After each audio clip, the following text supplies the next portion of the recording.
I'm going to tell you as part of my presentation, I talk about my family background and a little bit of why I do what I do today. So I'm just gonna jump in. The title of my talk tonight is American Intervention in the Middle East with Friends Like Us. Who Needs Enemies? There's my name, and please call me Dahlia. There's my website. I'm out of cards, unfortunately, but there are two important aspects of my website. The first is the section called Further Reading. What I say is vastly different from what's in the mainstream media, so I have to back it up. And in that section, Further Reading, are numerous articles on various topics. And if you have any questions, if you don't find what you're looking for, then there's the second important part of my website, which is the contact page.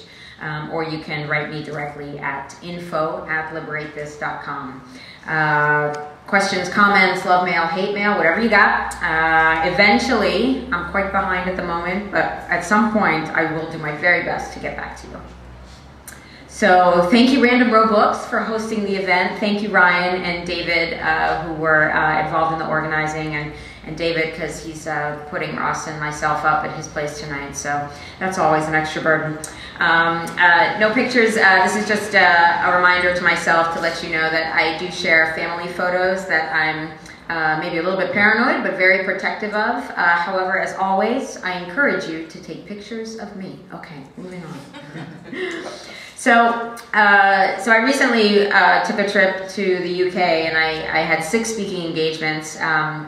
And a question I got quite often was, what do Americans think about what's happening in the Middle East?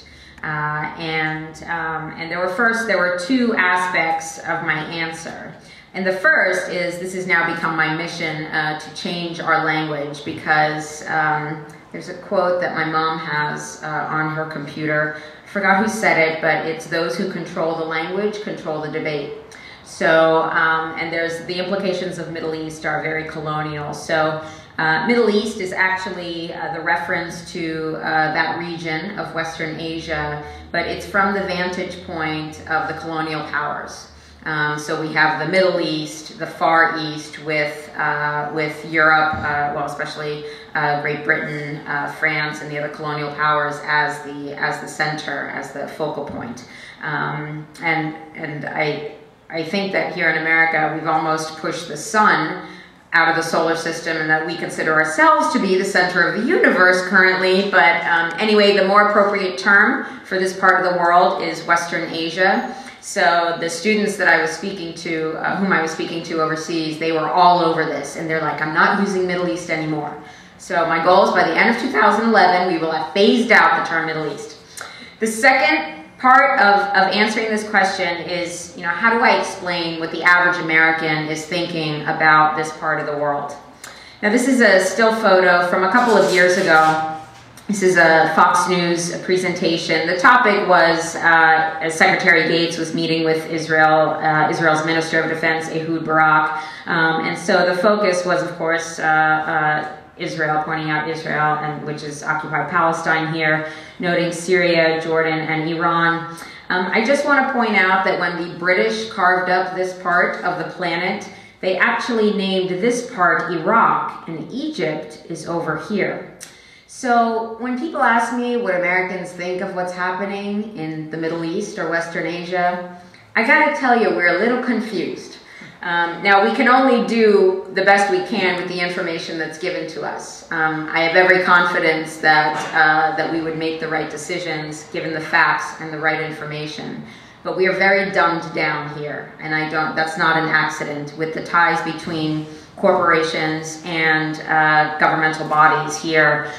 We're not getting the right information. So the jury is still out on what Americans are thinking.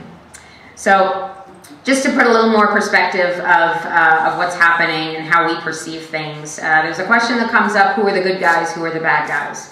Now, I don't know why my parents let this happen, but when I was younger, on Saturday mornings, I would sit and watch professional wrestling, and because it was entertainment. But every few weeks, few months or so, the good guys became the bad guys, and they switched places. It was constantly back and forth.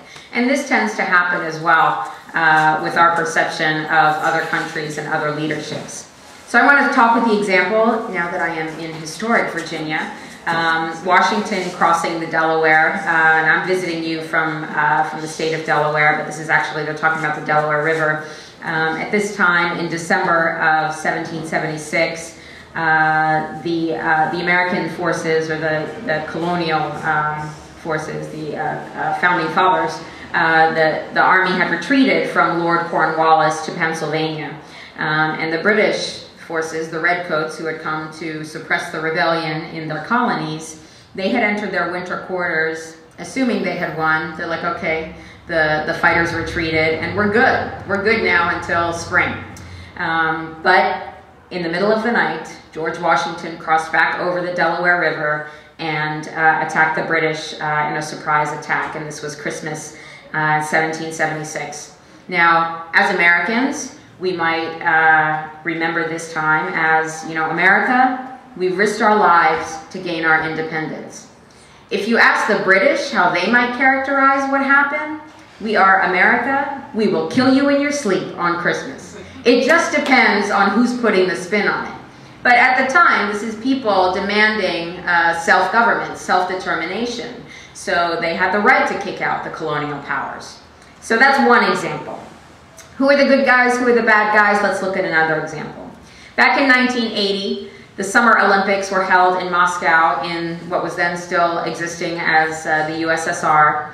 And because of that, because of the location of the Summer Olympics, the United States, as led by President Jimmy Carter, led a 61-nation boycott against the Olympics because of the Soviet invasion of Afghanistan that had taken place months before in December 1979.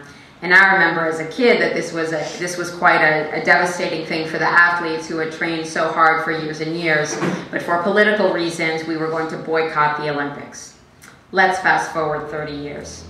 The 2010 Winter Olympics are held in Vancouver, British Columbia, and Bob Costas is going to live feed from Camp Eggers in Kabul, where the United States and Canada and Great Britain are occupying Afghanistan. There was no boycott. In fact, there was celebration and saluting the troops during the telecasts. So this is the double standard that is in our policies and our spin in what's happening. Who are the good guys? Who are the bad guys? American intervention in the Middle East. When this topic comes up, really the more accurate description is American interference in the Middle East. They're all the way over there. We got plenty of problems to deal with here. It's none of our business, and I'm going to describe why I argue that that is so. If we look at our record of interference, I'm going to cover, obviously very superficially, basically the two main targets of our so-called war on terror, Iraq and Afghanistan. I will run through briefly a little bit of introduction and history for Iraq, describing how Iraqi women and children fared in a good economy, showing how Iraqi women and children fared in a destroyed economy, which was as a result of American-led foreign policy, the corporate slavery that we have introduced to Iraq today, and the victimization of Iraqi children. And for Afghanistan, which I'm more, my area of expertise is in Iraq because I have family there and have the experience staying with my family under occupation. But I do want to offer perspectives that are often missing from the mainstream media that are Afghans voicing opposition to occupation, and also the trafficking of young boys that is taking place under our watch. So let me start with Iraq. Very briefly, this is the Fertile Crescent. This is a pictorial of between 2000 and 3000 BC. And this is what's called the Fertile Crescent, also stretching across the cradle of civilization.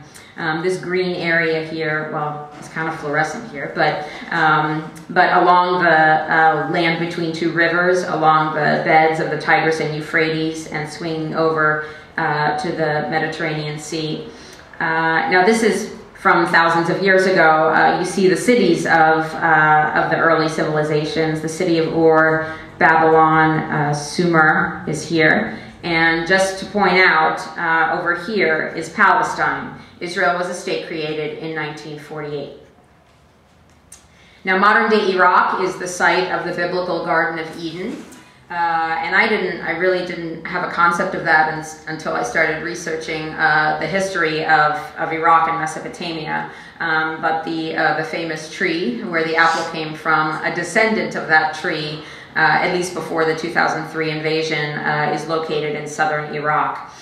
Abraham, the father of the three major monotheistic religions, he was from Ur. Now, my father says Abraham was an Iraqi. That might be pushing it a little bit, but nevertheless, this is a connection that many of us have to this part of the world through a religious connection. But none of that was being discussed during the build-up to shock and awe. As I said, the cradle of civilization, the Babylonians, Sumerians, Akkadians, Assyrians, all these eras of civilization were in the region of modern-day Iraq. These were the people who devised the concept of the 24-hour day, the first system of writing, the basis of mathematics. These are, of course, Arabic numerals that we use. The basis of law, science, and medicine, actually 7,000 years of civilization that was all accomplished without the help of any British or any Americans. They did it on their own. This is a pictorial of what the Hanging Gardens of Babylon may have looked like. It was built back in 600 BC by Nebuchadnezzar II, for many years regarded as one of the 7 wonders of the world. Just for a historical note, this was not built by Halliburton. So if you're concerned about the reconstruction of the major cities of Iraq after American businesses and military leave, I personally am quite confident that the descendants of the people who created one of the 7 wonders of the world can probably throw something together on their own. Now this is a picture, this is before my dad. My dad's 6 feet tall, but he had a late growth spurt. So this is him with 2 of his friends. This is in Baghdad, and this is standing outside the National Museum in Baghdad. And one of the major first stories that came out with the fall of Baghdad was, despite the rules of occupying forces that are outlined in the Geneva Conventions, rather than protecting the people being occupied, American forces followed orders to secure the Ministry of the Interior, which is basically Iraq's CIA. We wanted access to those records. We wanted them left intact, and we are now operating that ministry. We secured the Ministry of Oil, and we secured the oil fields of Iraq. Hospitals, universities, and the National Museum was looted. And sort of under the guardianship of the Iraqis, this is not only Iraqi history, not only Mesopotamian history, this is all of our history. This is human history.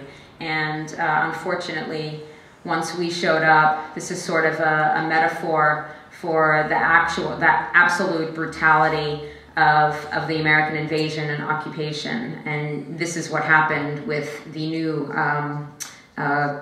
protectors of the cradle of civilization. And this is my dad. This is a picture from graduation in 1961. I found this at my uncle's house during my last trip, which unfortunately was 5 years ago, so I haven't been able to go back. But my personal experiences come from that trip. But I found this at my uncle's house, and I brought it back to show to my dad, and he said, "Look at this picture. I am very handsome." And I said, "Okay, Dad, and you're very humble." Sometimes it's hard for Iraqis to be humble, or maybe it's just my dad. But anyway, this is the standard college graduation photo for most of you would find it in most of the houses in Iraq, because education was free. This was an option for anyone to take. And so the standard cap and gown photo. My father was born and raised in Basra, Iraq, which is Iraq's second largest city, located in the south near the border with Kuwait. Born and raised there, went to Baghdad University, and he did well enough in school there that he earned a government scholarship to do his graduate studies overseas. So he happened to end up in Washington, D.C., and that was in 1963. And that's where he met another graduate student, nice Jewish girl from New York. Yeah, this is now my parents. So the two take-home points with my background is that I am 100% Semite, because a Semite is defined as any person who descends from the people who speak one of the Semitic languages, and those include Arabic, Hebrew, Aramaic. All I got is English. I can't speak anything else, but I get credit for the people who came behind me. So I am 100% Semite from my Arab father and my Jewish mother. And the other take-home point is that with that background, an Iraqi Muslim father, an American Jewish mother, I'm going to be in therapy for a long time. Anyway, moving on. They got married in 1968, had my sister in 1969, and then in 1971, their lives dramatically improved when I came along. So this is me. I'm showing this picture because I was 6 months old, and this picture was taken in our backyard in Basra, Iraq. My dad, as part of the government scholarship, as part of the agreement to accept funding for his schooling, he had to agree to pay back that scholarship by going back home to Iraq and teaching there for the same number of years that he was in the US studying. So he finished his PhD in 1971, same year I was born, and then had to go back to Basra to teach for 5 years. So the first 5 years of my life were spent back and forth between Iraq and the United States. When you're a kid, you think everybody does that. I understand now that's not the case. But for me, it was all blurred together. It was just my family wherever I was, and every now and then we took a really long plane ride. But I show this because for any of us, the memories that we have of our childhood from before the time that our brains could make memories are from the pictures. So for me, you talk to me about Iraq, I think of this. But unfortunately, these days, we've mostly been trained to think of this, even though he was executed in 2006. This was the image that was used to demonize Iraq, to dehumanize 26 million people. And anywhere you are in the world, any country, pick anyone at all, it's made up of families. But we were prevented from seeing that during the build-up to the first Gulf War in '91, and again, build-up to shock and awe in 2003. We either reap the benefits or we pay the price for the decisions that our government makes. And to this day, it is the Iraqi people who are suffering. Though this leader is gone, they continue to pay the highest price, and based on the choices of their former government and our previous and current government. So this is an Iraqi family. There's my father, my sister, and me. And this is an American family. There's my father, my sister, and me. We all look alike. I was born in New York. My sister was born in DC, and my dad became a naturalized citizen in the 1980s. So for me, if you talk to me about the shock and awe of Iraq, it might as well have been the shock and awe of Yonkers, New York, which is where my mom grew up and where my grandparents lived. To me, all I could think of was I had family in harm's way. And sort of what I've tried to do with my activist work is to try to get more people to see the people on the ground and recognize that this is my family and this is your family too. Dysfunctional though we are, we're all in this together. These were my mom's parents. There's my sister and me. They were Ashkenazi Jews who fled their homeland of Austria during Hitler's Anschluss. They fled after Nazi troops invaded Austria and were occupying Austria. They eventually made it out, got to New York to start over again, and they were lucky to start a new life. So now, unfortunately, I have a history of occupation on both sides of my family, but it's for both sides that I do what I do today. And I thank you all for coming here tonight, especially when it's so controversial, and sharing my story with me and listening to my work. So my grandparents were fleeing occupation, and since 2003, Iraqi families have been fleeing violence. As I mentioned, we secured 2 of the ministries in Baghdad and the oil fields and left the rest of the country open for looting. We failed to establish law and order, and what that allowed for was the emergence of militias within Iraq to protect various neighborhoods, but also the crossing over from Iran of religious militias that were seeking access to the holy cities in southern Iraq. Now, anywhere you are in the world where there's no law and order, the segments of the population who suffer the most are women and children, anywhere you go. They are the most susceptible to the crimes of violence and kidnapping, and as I'll describe in a little bit, this is also the aspect of human trafficking, which frankly in 2011, we should be better than this. We should be long gone with this, but unfortunately there's a lot of money to be made in such things. So there's my introduction and history. Let me move on to describe how Iraqi women and children were faring during the years of the good economy in Iraq. Now, just to clarify, there is no question of the brutality of the Ba'athist regime. There's no question of the political repression under Saddam Hussein. If you played along and you kept your mouth shut, the 1970s were quite a good time in Iraq. Free healthcare, free education, and the Iraqi dinar was worth more than $3 American. And the dollar was doing pretty well at that time. So economically, Iraq was doing fantastic. And the main reason for that was that in the early 70s, the Iraqi government nationalized the oil.